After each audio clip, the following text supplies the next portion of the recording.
People run businesses for a variety of reasons, but making a living is high up the list for most people. If your business operates as a partnership or sole trader, you're taxed on the profits it makes, adjusted for any expenses which aren't tax deductible.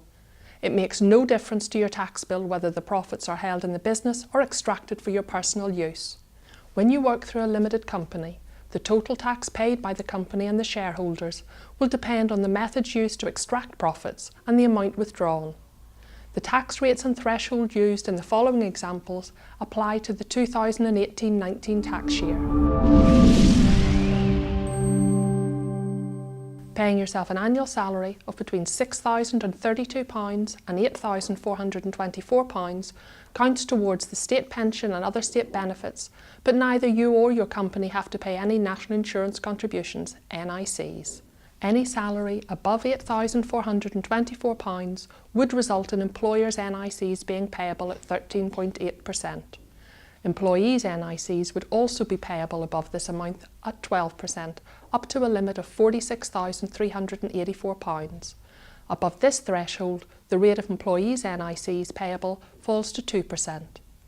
Your employer's NIC's liability can be set against the £3,000 employment allowance if your company employs more than just you as the sole director and pays each of those additional employees more than £8,424. This can be a good way to spread the income from the business around the family and use all available personal allowances and lower rate tax bands.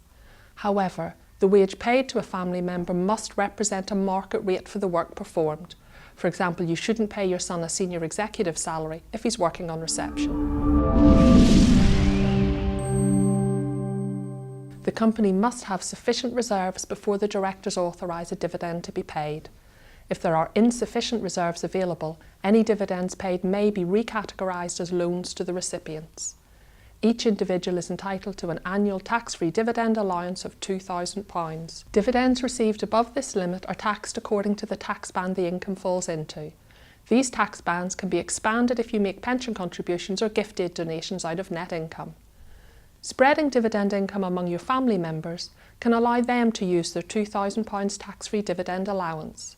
However, those family members need to first hold shares in the business, which entitles them to receive the dividends. Dividend income is taxed at the following rates.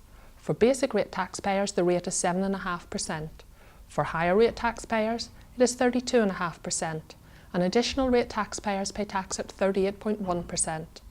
You can give away shares to your spouse or civil partner with minimal tax implications, but do seek advice before doing this. To be effective for tax planning purposes, the shares should carry a full quota of rights, including the right to vote, receive a variable dividend, and share in the capital of the business on a winding up.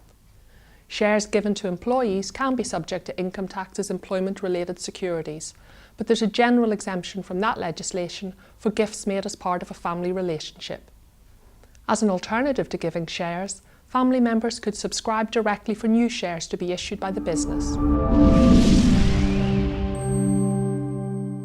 Where the business pays pension contributions as your employer, those payments are tax deductible for the business so long as your total remuneration package is reasonable for the work you perform for the company. Where the total pension contributions paid by you or on your behalf lie within your annual allowance, which is usually £40,000 a year, there is no tax charge when the contributions are paid. If you've already taken some pension benefits or your annual income is £150,000 or more, you may have a restricted annual allowance. Seek expert advice before investing in a pension scheme. You can take advantage of tax-free benefits up to the following limits: non-cash gifts up to £50 per item, one mobile phone per employee, loans worth up to £10,000 per person, and employer-provided training on which there is no monetary limit. The non-cash gifts can be items such as wine, flowers, chocolates, vouchers or a gift card, but it must not be given as a reward for services or be in any way contractual. Vouchers and gift cards must not be exchangeable for cash.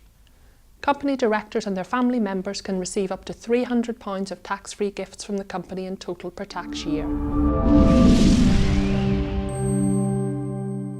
You can borrow money from your company, if this is permitted by the company's articles and by company law, but there are tax implications to consider.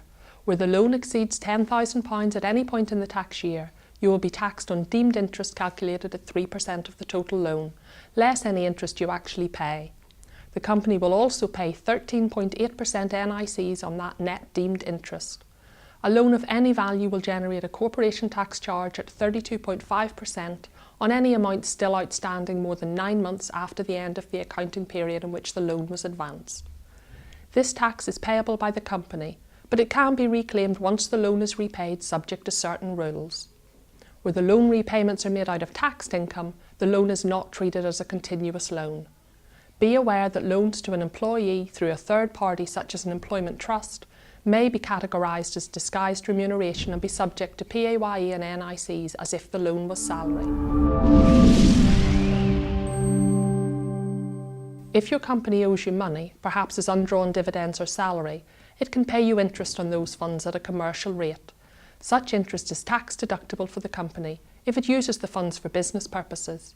You should draw up an agreement between yourself and the company to formalise the payment of interest, which sets the interest rate and the terms for the loan repayment. The downside is the company must deduct 20% tax from the regular interest payments and report and pay those deductions to HMRC on Form CT61 each quarter.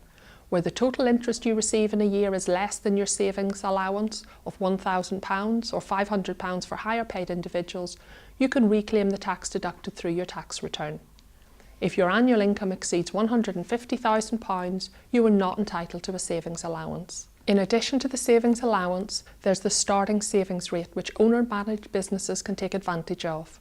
In the 2018-19 tax year, this allows another £5,000 of tax-free interest if you earn less than £11,850. If you own a property which is used by the company for its trade, the company can pay you rent. The property can be anything from a factory to part of your own home, and in every case the terms of the arrangement should be set out in a lease or licence agreement. Always seek legal advice on land-related agreements and be careful not to give the company exclusive use of any part of your home, as this could restrict your capital gains tax exemption relating to that property. The rent paid is tax deductible for the company and it does not attract NICs for you or the company. You need to declare the rent on your tax return alongside any relevant expenses, such as insurance or mortgage interest. The £1,000 property income allowance cannot be set against rent received from your own company. In the long term, receiving rent for a commercial property can restrict the availability of entrepreneurs' relief on gains made on the eventual sale of that property. We hope you found that useful. If you have any questions, please get in touch with us at Jon Davies Accountants.